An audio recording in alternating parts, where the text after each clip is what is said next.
Pag napatunayan niya na okay ka, matikas ka, kahit pa paano hindi kami papatol sa palugi. Tandaan mo, sa pagdating sa pagdiskarte sa babae, we will always lose. Kaya nga pumapayag sila sa ganyang setup eh. Kasi kahit sila, hindi rin nila sure. So naghahanap siya ng excitement. Hey, what's up guys? It's your boy Sublado Moto. Okay, for tonight's vlog, let's talk about yung nag-message sa atin. So dalawa yung pag-uusapan natin ngayon. So isang lalaki, isang babae. Unahin natin si girl. So ang problema ni girl, ang tanong niya is, ano daw ba ibig sabihin? Kasi yung ex niya, like ng like or heart ng heart sa my day niya. Pero hindi naman daw sila nag-uusap. Tapos ngayon daw pag check niya, binlock na siya. Tapos nagulat uli siya, binubyo na naman yung niya, yung mga stories niya. So ano daw ba ibig sabihin nun sa lalaki na nambablock sila tapos nag-a-unblock? Tawag doon, he's not your boyfriend, he is your girlfriend. Okay, ganito, may mga lalaki na nambablock, pero hindi yung ganun, i-unblock ka uli, tapos titignan na naman yung stories mo, tapos magla-like na naman sa post mo. No wonder kung ba't kayo nag-iwalay. So ano daw ba ibig sabihin nun? Ano daw arte nito ni guy? Parang girl. So ganito lang yan, girl. Ibig sabihin nun is meron siyang chicks. So pag hindi sila magkasama, ina-unblock ka niya. Pero pag magkasama sila, binablock ka niya. Gets? Ganun lang kasimple. Kasi lalaki yan eh. Bakit kanya i-unblock nang hindi naman kayo nag-uusap? Sana kung babae yan, pwede yun, di ba? Kumbaga based on how he feels. Kung emotional yung lalaki niyan, pwede yun. Pero kahit na eh, laging may reason kung bakit mo binablock ang isang tao, di ba? Hindi pwedeng randomly lang. Block ko kaya to. Parang iba yung pakaramdam ko ngayon eh. Hindi ganoon, di ba? Ang reason yan is merong girlfriend yan, or merong AI yan na maybe hindi girlfriend, baka dinidiscarte yan, tapos pag magkasama sila, binablock ka, di ba? So yun lang yun. Wala ko ibang nakikitang reason kung bakit ganyan binablock. Merong babae yan na pagkasama niya, binablock ka. Okay? So yung isa naman natin is eto si guy. Meron daw siya nakilala na babae. Tapos napagkakamalan daw sila magjowa kasi super close nga daw sila. Kaso eto si girl may jowa, pero ibang lahi. So dahil sa tagal na nila nag-uusap, parang nagkagustuhan na sila. What the fuck are you talking about? At to make the story short, may nangyari na daw sa kanila nung girl. 2 times na daw. Pero one time, sinabi ni girl na nakokonsensya siya. Kasi syempre may boyfriend ka eh, di ba? Tapos nagpapayari ka sa iba. So since nakokonsensya nga si girl, so nag-decide sila na mag no contact. So hindi sila nag-uusap. Pero one time daw tumawag si girl. Ang sabi ni girl, nag-overthink daw siya, napaparanoid daw siya. Stupid. Kasi parang feeling niya buntis siya. Bro, I don't think na iniisip niya yun. Actually ang nakikita ko dito, she's just trying to see your reaction pag sa ganung situation. Gusto niya lang malaman o gusto niya makita kung ano i-react mo pag nalaman mo ganun. So hindi ko alam kung ano yung i-reply mo. So hopefully hindi ka na hindi ka na overthink. Kasi ang nakikita ko nga is sinusubukan ka lang niya. And I think she's planning to leave her boyfriend. Yung ibang lahi. Ibang lahi kasi yung boyfriend niya, diba? So I think makikipag-iwalay na siya doon. Siyempre iba pa rin ang Pinoy, di ba?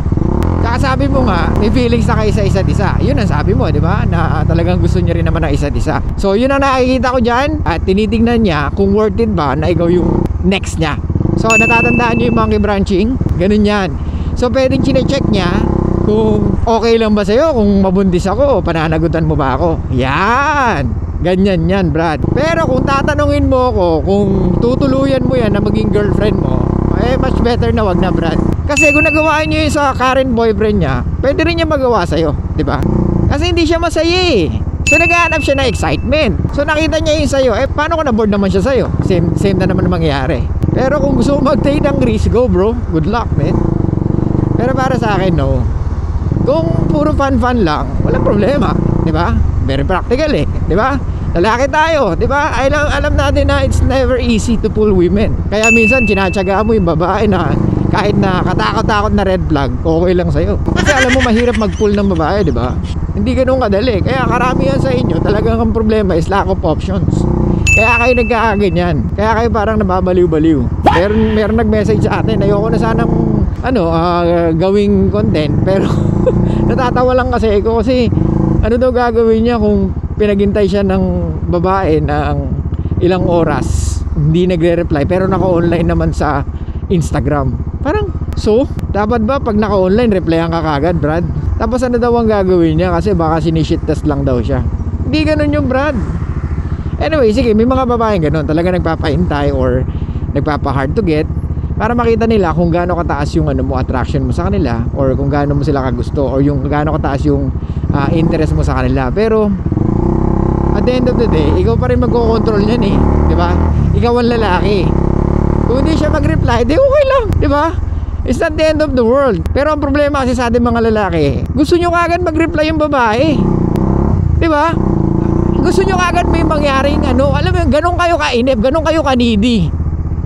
Gusto nyo kagad ito, gusto kong mangyari, ito na, di ba? Parang in just 2 weeks, 1 month, pag sinabi ng babae, pwedeng tayo magjowa na.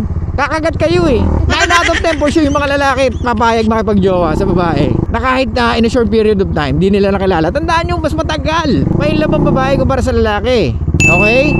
Kailangan niya maramdaman kung sure siya sa nararamdaman niya sa'yo. It really takes time. Kaya nga sabi ko sa inyo, 6 months to 1 year eh. Or maybe more than that. Kahit na sabihin mo, bumuka ka na siya sa'yo, nakuha mo na yung perlas ng silangan, it doesn't mean magkakaroon kayo ng magandang relasyon. Di ba? Merong plausible deniability ang babae. Yan lagi yung tatandaan. Kaya nga kung didiskarte kayo ng babae, bigyan nyo sila ng magandang exit. Di ba? Yung alam mo na anytime pwede siya umexit. Kasi ganun ang gusto ng babae. They are allergic to be allergic sila sa accountability. Ayaw nila nun. Kaya kung alam mo na ganun sila, di bigyan mo sila ng chance to parang mawala, or na parang bula na i-ghost ka. Kasi doon nila nabifeel yung, I'm safe with this guy. Hindi siya ganong needy, hindi siya ganong mapilit. Kasi ganun ang babae. Make them feel safe, make them feel na anytime they can parang they can say goodbye to you. It's fine, bro. That's part of the game. Tandaan mo, sa pagdating sa pagdiskarte sa babae, we will always lose. Lagi tayong talo. Okay? Kaya nga dyan tayo nakahasa. Let's say may 10 kang kausap, yung 5 doon na-close mo, putang ina, matindi ka. Kailangan mo nang gumawa ng sarili mong content. Kasi paano mo nagawa yun? Di ba? Ibig sabihin 50% ang closing ratio mo, matindi ka. Di ba? 10 ang kausap mo, 2 doon ma-close mo, puta malupit ka na, Brad. Napakalupit mo, maniwala ka sa akin. Dahil yung 10 na yun, di mo alam kung paano bibigyan ng oras yun. At lahat ng yun, yung 10 na yun, iba-iba yung niyan, iba-iba yung behavior niyan. Though isa lang yung kung saan sila attracted, pero when it comes to talking to them, iba-iba yan, di ba?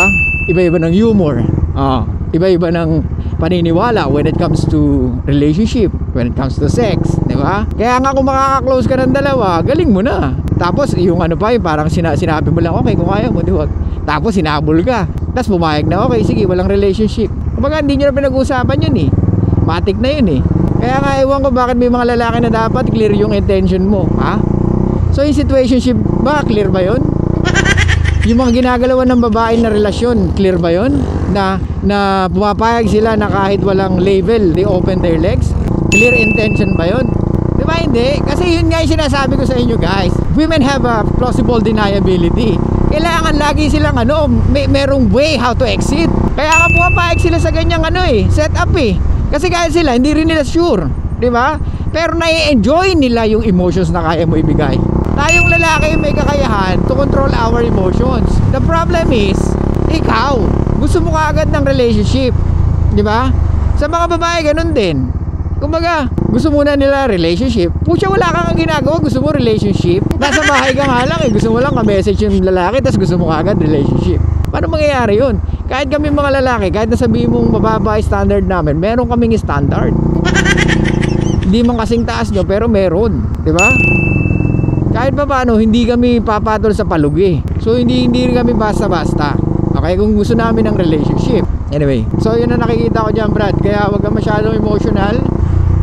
Tinetest ka nyan, kung tinitignan niya yung reactions mo. So monkey branching ang tawag dyan. Yan ang nakikita ko, hihiwalayan niya yung current boyfriend niya, tapos tinetest niya kung matibay ka, kung okay ka mentally, emotionally, lalaking lalaki, then good. Sasabihin niya sa'yo, no, gusto ko lang talaga makita yung reaction mo, pero alam mo ba, hiwalay na kami. O hindi man niya sabihin sa'yo na chinecheck niya lang yung reaction mo, ganito mangyari niyan. Pag napatunayan niya na okay ka, matikas ka, kaya mo siyang tanggapin, then gagawin niya is magkikita kayo uli, may mangyayari uli sa inyo. Tapos doon niya nasasabihin, actually hiwalay na kami. What? So ikaw naman, syempre na ano ka, na napaniwala ka, di ba? Are you serious? Bakit naman nangyari? Interesado ka. So, the more na ganun yung reactions mo, ibig sabihin, nakukuha niya yung attention mo. So, once na nakuha niya yung attention mo, gagawa na siya ng stories na kasi ganito, kasi ganyan. Patay. Yung stories na yon is of course, yun yung maganda sa pandinig mo. What? Gets? And at the same time, yun yung parang may sounds like, can you save me? Stupid. Kayo ladies ha. Matig yan. Matig yan guys. Pag dumating ka sa certain point na marami kang nakakasalamuhang babae, darating yung point na every move they do or they make, nababasa mo eh. Talaga makikita mo agad. Yun yung tinatawag natin seeing the matrix na pinost ko last time. Nasabi ko may part 2. Hanggang ngayon wala pa rin. Ano ba yan? So guys, yung mga ano natin, part 2 natin, naman yan, nakasulat naman na yan. Anyway, so pag na-convince niya na ikaw na gusto mo siya, yun nga, like I said, may nangyari na sa inyo. Tapos doon na papasok yung magkakaroon ng exclusivity. Yan. Diyan na papasok yung gusto mo, tayo na lang. Ay! O sasabihin niya, nakikita mo ba ako as your, tingin mo, girlfriend o nakikita mo lang ako as ganito? Ay! Yun yung sinasabi ko sa'yo na, save me please, I want you. Pero ito yung lagi yung tatandaan. Pag hindi mo tinrato ang isang babae na parang normal na babae or normal na tao, mag-iiba yung reactions mo.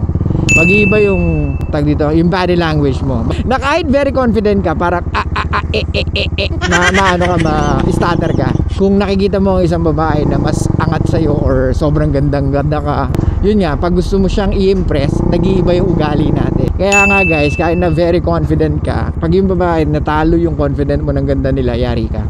Kahit gaano ka kagaling magsalita, pwedeng mawala yon because of their beauty. Okay, careful tayo doon. So yun lang guys, sana may natutunan kayo tonight, especially yung dalawang ano natin, nag-message sa atin. Okay, so good luck sa inyo. So sa'yo girl, block mo na yan, pucha na yan, makulit yan. Wala yan, merong jowa yan or merong chicks yan, maniwala ka sa akin. Tapos si guy naman, for sure, she's ano na, looking for a relationship with you. Okay, good luck man. So yun lang guys, I'll see you guys next time. And bye-bye. Ano to? Sisingit ba natin? O hindi?